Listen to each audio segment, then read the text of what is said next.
Hello मेरे प्यारे दोस्तों, स्वागत है आप सभी का हमारे चैनल पर। आज से हम शुरू कर रहे हैं कलेक्टर साहिबा फर्स्ट पार्ट की चैप्टर वाइज आसान भाषा में कहानी। दोस्तों, हर लव स्टोरी का एंड शादी नहीं होता और हर यूपीएससी एस्पिरेंट आईएएस नहीं बनता, लेकिन कुछ कहानियाँ सिर्फ एक एग्ज़ाम या एक मोहब्बत की नहीं होती, बल्कि सपनों, संघर्ष, दोस्ती, हिम्मत और खुद को पहचान की होती है। कलेक्टर साहिबा भी ऐसी ही एक कहानी है। ये सिर्फ एक आईएएस ऑफिसर की कहानी नहीं, बल्कि उस लड़के की कहानी है जिसके पास सिर्फ एक सपना था, एक कलम थी और एक ऐसा प्यार था जो स्टेटस से बड़ा था। इस किताब में आपको यूपीएससी की सच्चाई मिलेगी, मुखर्जी नगर की ज़िंदगी मिलेगी, ओआरएन की ज़िंदगी मिलेगी, ब्यूरोक्रेसी का दूसरा चेहरा मिलेगा और सबसे बढ़कर मिलेगा एक ऐसा एहसास जो शायद आप कभी भूल ना पाएं। अगर आपने कभी किसी सपने के लिए रातों की नींद छोड़ी है, अगर कभी प्यार और कैरियर के बीच खुद को उलझा हुआ महसूस किया है, तो यकीन मानिए दोस्तों, ये कहानी सिर्फ गिरीश और एंजल की नहीं, शायद कहीं ना कहीं आपकी भी है। तो बिना किसी देरी के चलिए शुरू करते हैं कलेक्टर साहिबा पार्ट 1 का चैप्टर 1 से लेके चैप्टर 10 तक का सफ़र। Chapter 1, love with UPSC. शुरुआत होती है एक ऐसे यूपीएससी एस्पिरेंट से जिसका नाम गिरीश होता है, जो कि उसका लिखा हुआ आर्टिकल्स एक दैनिक भास्कर एडिटोरियल पेज पर पब्लिश होता है। उसकी वजह से उसकी ज़िंदगी में एक ऐसा मोड़ आता है जो आगे चलकर उसकी पूरी कहानी बदल देता है। उस आर्टिकल से प्रभावित होकर एंजल नाम की यूपीएससी एस्पिरेंट उन्हें ईमेल करती है। दोनों की बातचीत धीरे धीरे यूपीएससी प्रिपरेशन से शुरू होती है। एंजल 2 बार प्रीलिम्स में फेल होने की वजह से टूट चुकी होती है, लेकिन कलेक्टर बनने का सपना नहीं छोड़ती। गिरीश अपने अनुभव से उसे मोटिवेट करता है और कुछ ज़रूरी प्रिपरेशन प्रिंसिपल्स बताता है, जैसे एनसीईआरटी की इम्पोर्टेंस, स्मार्टफोन, डिस्ट्रैक्शन से बचना, क्वालिटी स्टडी करना बताता है। दोनों के बीच पहले फ़ोन कॉल्स होती है, जहां सिर्फ स्ट्रेटजी ही नहीं बल्कि एक नया इमोशनल कनेक्शन भी बनने लगता है। चैप्टर के अंत तक दोनों डिसाइड करते हैं कि तैयारी के साथ साथ बातचीत भी जारी रखेंगे और गिरीश एंजल की आवाज़ और उसके जज्बे से प्रभावित हो जाता है। तो दोस्तों, अब चलते हैं चैप्टर 2 की तरफ। Dream of LBSNAA. Dream of LBSNAA कहानी की शुरुआत होती है एक बड़े सपने से, लबासना मसूरी। लेकिन सपना जितना खूबसूरत होता है, उस तक का सफ़र उतना ही मुश्किल। एनसीईआरटी की किताबें देखकर कंफ्यूजन होता है ना आपको भी। इतने सारे फैक्ट्स कैसे याद रहेंगे, नोट्स कैसे बनेंगे? तब एक सिंपल सी एडवाइस मिलती है, पहली बार किताब को नोवेल की तरह पढ़ो। ऑथर समझाते हैं, समझने की आदत बनाओ, रटने की नहीं। नोवेल एक और गहरी बात सिखाता है, सिर्फ हार्ड वर्क काफ़ी नहीं होता, स्मार्ट वर्क भी उतना ही जरूरी है। और कोचिंग को लेकर एक मजेदार लाइन भी है, यूपीएससी कोचिंग शादी के लड्डू की तरह है, खाओगे तो भी पछताओगे, नहीं खाओगे तो भी पछताओगे। मतलब असली सक्सेस कोचिंग से नहीं, अपनी मेहनत और स्ट्रेटजी से आती है। यूपीएससी के सपनों से प्यार करो, जैसे सच्चा प्यार इंसान को हर मुश्किल से लड़ना सिखा देता है, वैसे ही जब आप अपने गोल से प्यार करते हैं तो किताबों के पन्ने भी खूबसूरत लगने लगते हैं और मसूरी का सपना धीरे धीरे हकीकत बनने लगता है। इसके साथ नोबल डिसिप्लिन, इंटेलिजेंस और वीकली सेल्फ रिव्यू की इम्पोर्टेंस भी बताता है। हर हफ्ते सिर्फ 15 मिनट खुद के बारे में सोचना भी आपकी डायरेक्शन बदल सकता है। एक और बात, सक्सेसफुल स्टूडेंट्स एग्ज़ाम में फेल नहीं होते हैं। सक्सेसफुल स्टूडेंट्स एग्ज़ाम में फेल नहीं होते हैं, इसलिए वो बंद कमरों में कई बार प्रैक्टिस करके फेल होते हैं।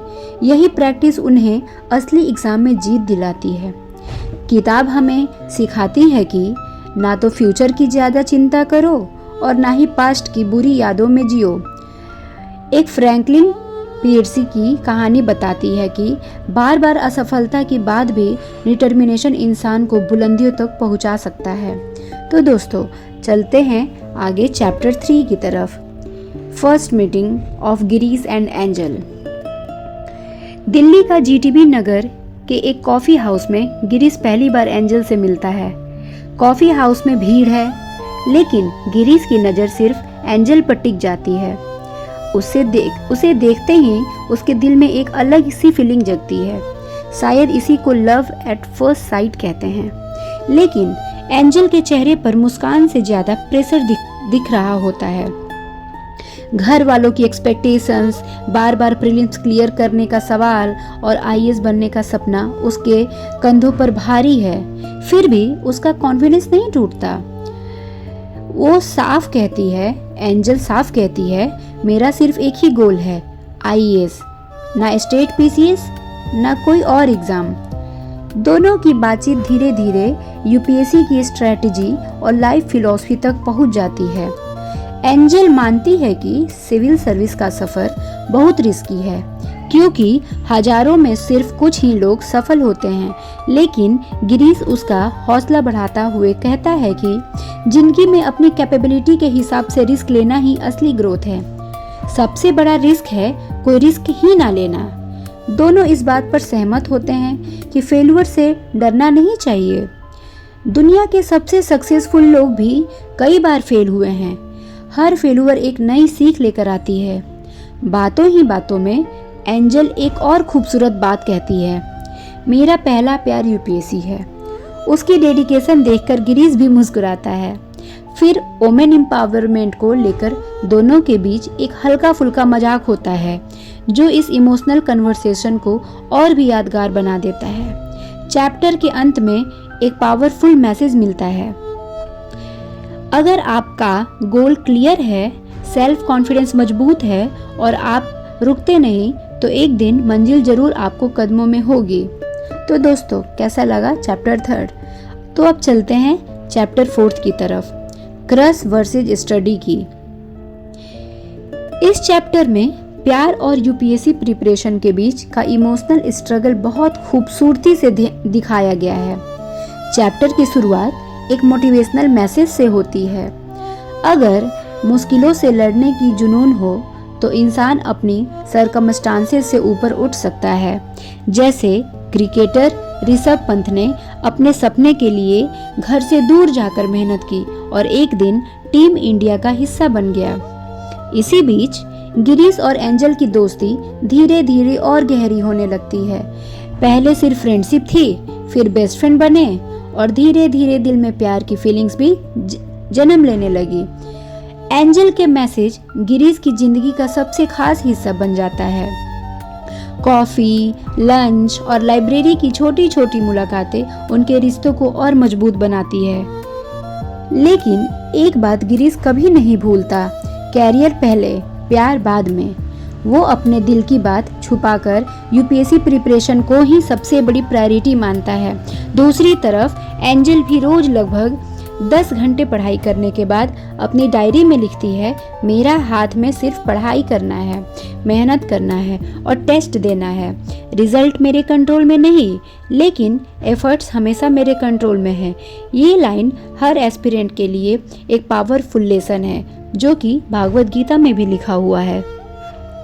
मुखर्जी नगर की किताबों से भरी गलियां, लाइब्रेरी की खामोशी और कॉफ़ी के बहाने मिलना, ये सब उनके रिश्तों को और खूबसूरती बनाते हैं। दोनों एक दूसरे को पसंद करते हैं, लेकिन दोनों जानते हैं कि उनका असली प्यार और सबसे बड़ा गोल अभी भी यूपीएससी ही है। चैप्टर के अंत में एक बहुत प्यारा मैसेज मिलता है, सच्चा प्यार कभी सपनों के रास्ते में रुकावट नहीं बनता, बल्कि अगर दोनों का गोल एक हो तो वही प्यार एक दूसरे की सबसे बड़ी ताकत बन जाती है। तो दोस्तों आपको चैप्टर 4 कैसा लगा? चलिए अब चलते हैं चैप्टर 5 की तरफ, फोबिया ऑफ प्रीलिम्स। ये चैप्टर हर यूपीएससी एस्पिरेंट के उस डर को दिखाता है जो प्रीलिम्स एग्जाम के आसपास हर साल महसूस होता है। हर साल की तरह इस बार भी यूपीएससी ने प्रीलिम्स में क्वेश्चन पैटर्न बदल दिया, जिससे कई कैंडिडेट्स घबरा गए। लेकिन इन सब के बीच एक खुशी की बात थी, एंजल का प्रीलिम्स पेपर अच्छा गया था और उसके क्वालिफाई करने की पूरी उम्मीद थी। अब सिर्फ 1 महीना बचा था मेंस एग्जाम्स के लिए, इसीलिए सभी सीरियस एस्पिरेंट्स एक ही बात कहते हैं, अब अंडरग्राउंड होने का टाइम आ गया है। मतलब पूरी दुनिया से दूर होकर सिर्फ पढ़ाई पर फोकस। इस चैप्टर का सबसे बड़ा लेसन मेंस प्रिपरेशन को लेकर है। नोबल बताता है कि यूपीएससी मेंस सिर्फ नॉलेज का नहीं, बल्कि आपकी थिंकिंग और राइटिंग एबिलिटी का एग्जाम्पल है। अगर करेंट अफेयर्स के एग्जाम्पल्स के साथ आपने खुद के पॉइंट्स लिखने की आदत बना लो तो आंसर और भी इम्पैक्टफुल बन जाते हैं। एक और बहुत इम्पॉर्टेंट बात कही गई है, अगर राइटिंग स्पीड कम है तो मेंस क्लियर करना बहुत मुश्किल हो सकता है, इसीलिए रोज आंसर राइटिंग की प्रैक्टिस जरूर करें। एग्जाम्पल दिया गया है all India rank 33 Ganga Singh Rajpurohit का, जो रोज 3-3 घंटे के पेपर लिखकर प्रैक्टिस करते थे। सक्सेस का कोई शॉर्टकट नहीं होता। नोवेल ये भी सिखाता है कि राइटिंग एक आर्ट है जो प्रैक्टिस से ही इम्प्रूव होता है। एसे, आर्टिकल्स, स्टोरी, पोयम या डायरी जितना ज़्यादा लिखोगे उतना ही क्लियर थिंकिंग और पावरफुल एक्सप्रेशन डेवलप होगा, और यूपीएससी मेंस में इसी क्वालिटी की सबसे ज़्यादा वैल्यू होती है।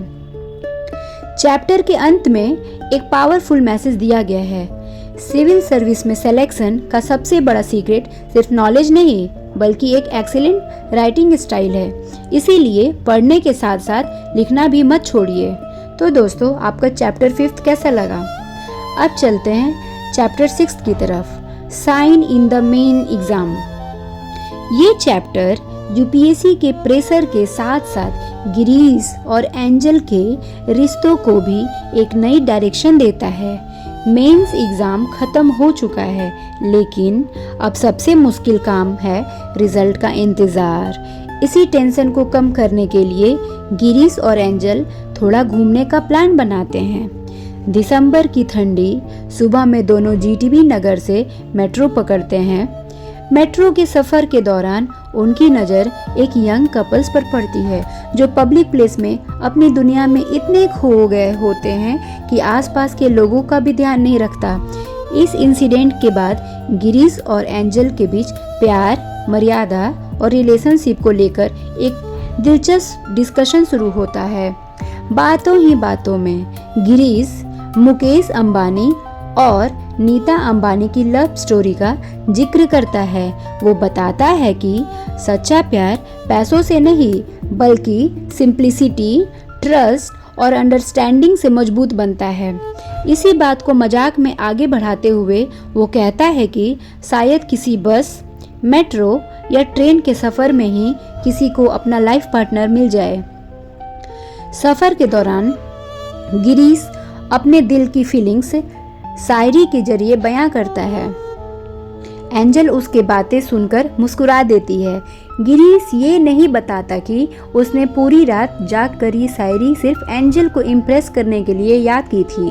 ये छोटा सा राज उनके रिश्ते की मासूमियत को और भी खूबसूरत बना देता है।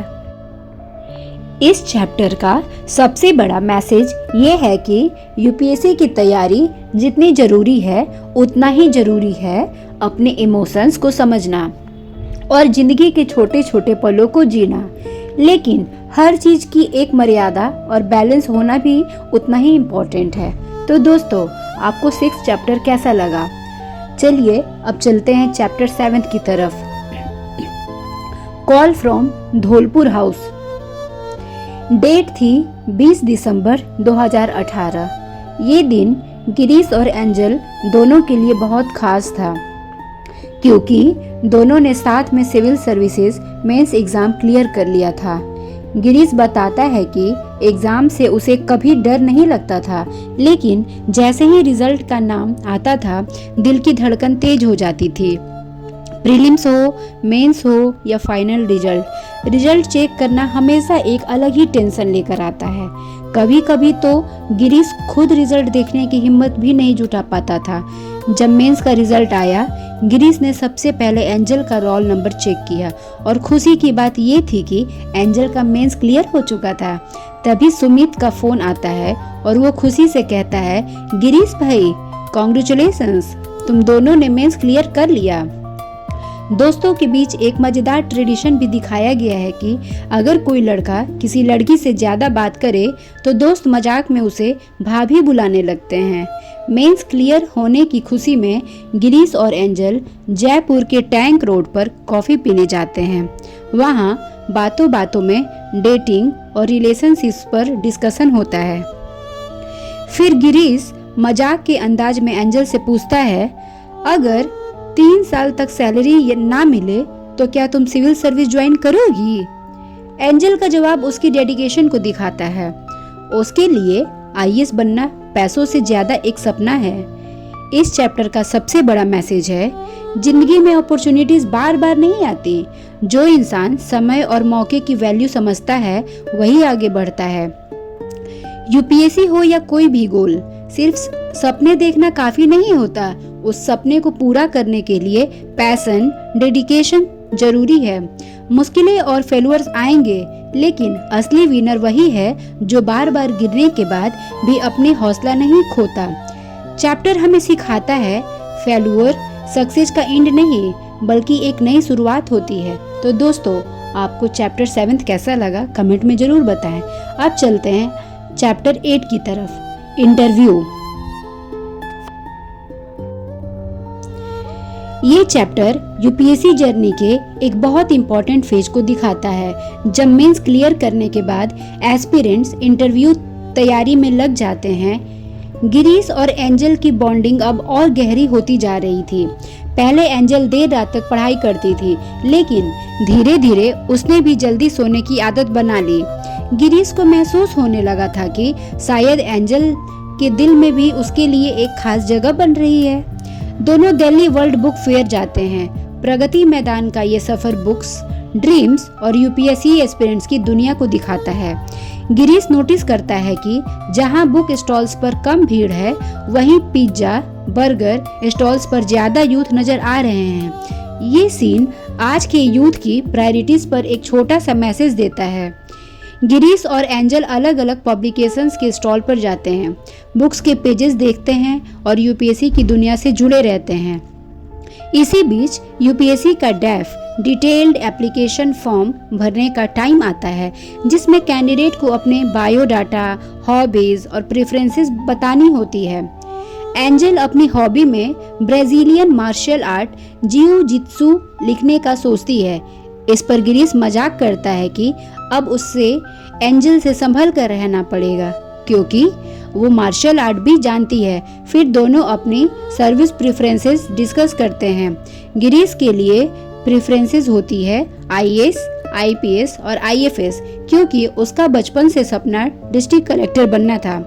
इंटरव्यू प्रिपरेशन के लिए दोनों के वर्कशॉप में जाते हैं, जहां विकास दिव्यकृति सर इंटरव्यू गाइडेंस देते हैं।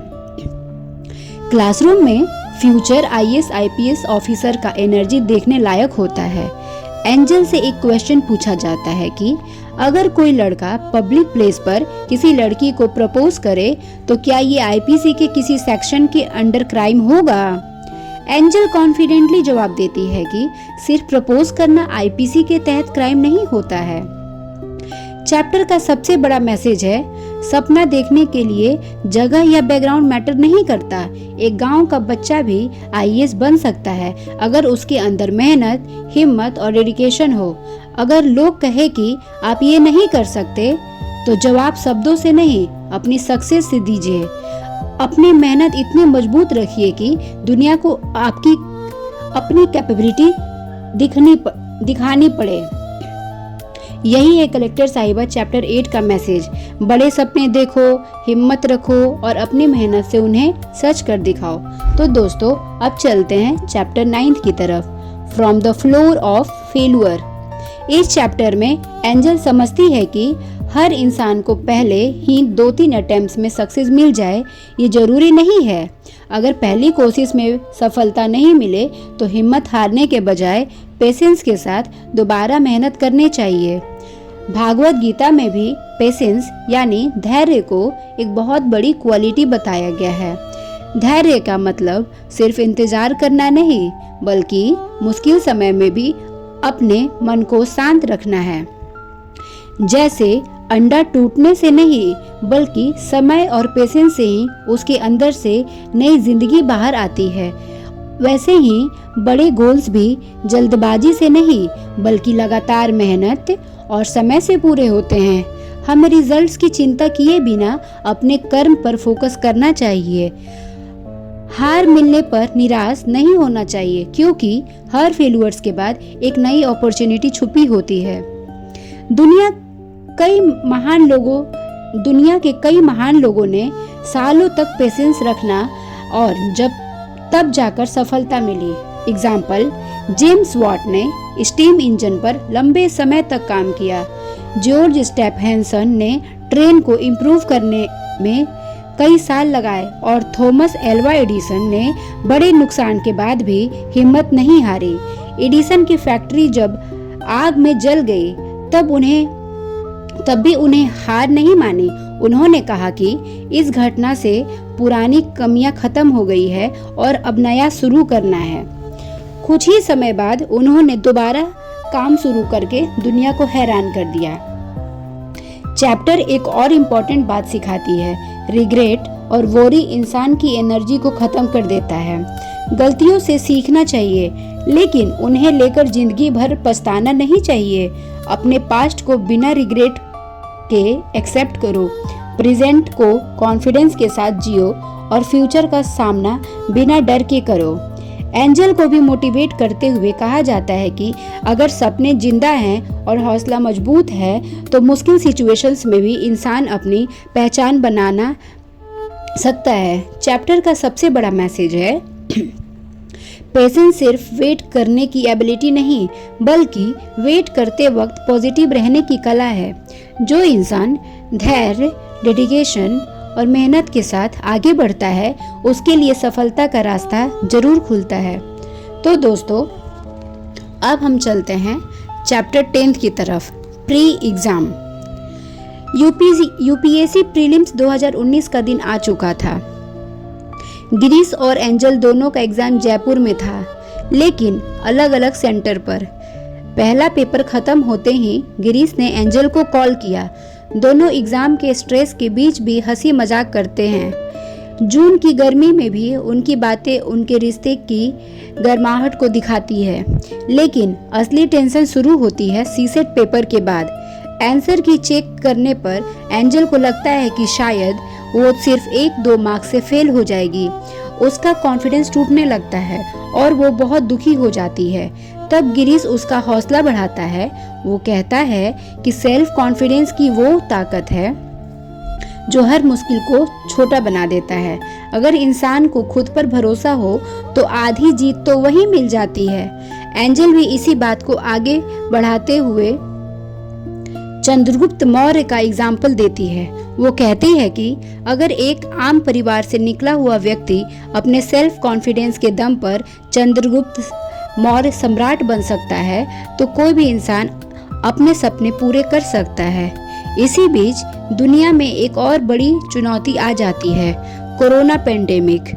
मार्च 2020 में लॉकडाउन लग जाता है और यूपीएससी इंटरव्यू जो एंजल का 25 मार्च का होने वाला था, 4 महीने के लिए पोस्टपोन हो जाता है। नोवेल लॉकडाउन के उस दौर को भी याद दिलाती है जब सड़कें सुनसान थी, लोग घरों में थे, सोशल डिस्टेंसिंग और नमस्ते एक नई आदत बन चुकी थी। हर किसी की जिंदगी रुक सी गई थी, लेकिन सपने अब भी जिंदा थे। चैप्टर के अंत में एक बहुत गहरा मैसेज दिया गया है।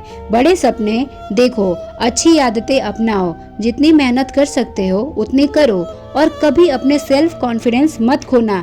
सफलता उन्हीं लोगों को मिलती है जो मुश्किल वक्त में भी उम्मीद का साथ नहीं छोड़ते। तो दोस्तों, यही समाप्त होता है कलेक्टर साहिबा का चैप्टर 1 से चैप्टर 10 तक के सफ़र। उम्मीद करती हूँ कि आप इस सफ़र को दिल से एंजॉय कर रहे होंगे। अगर आप जानना चाहते हैं कि गिरीश और एंजल की कहानी आगे के चैप्टर 11 से 19 तक में क्या हुआ, तो कहानी में बने रहिए नेक्स्ट वीडियो में। तो हम दोस्तों नेक्स्ट वीडियो में मिलते हैं, जिसमें चैप्टर 11 से चैप्टर 19 तक की पूरी कहानी है। और इस वीडियो में आपको एंडिंग भी वीडियो की मिल जाएगी। अगर ये ऑडियो बुक आपको पसंद आई हो तो वीडियो को लाइक ज़रूर करें, चैनल को सब्सक्राइब करें और इसे अपने दोस्तों के साथ शेयर करना बिल्कुल ना भूलें। आपका एक लाइक और एक सब्सक्राइब हमें ऐसे ही बेहतरीन ऑडियो बुक लाने की प्रेरणा देता है। मैं मिलती हूँ आपसे अगले भाग में। तब तक अपना ख्याल रखिए, पढ़ते रहिए, सीखते रहिए और अपने सपनों पर यकीन बनाए रखिए। धन्यवाद। जय हिंद।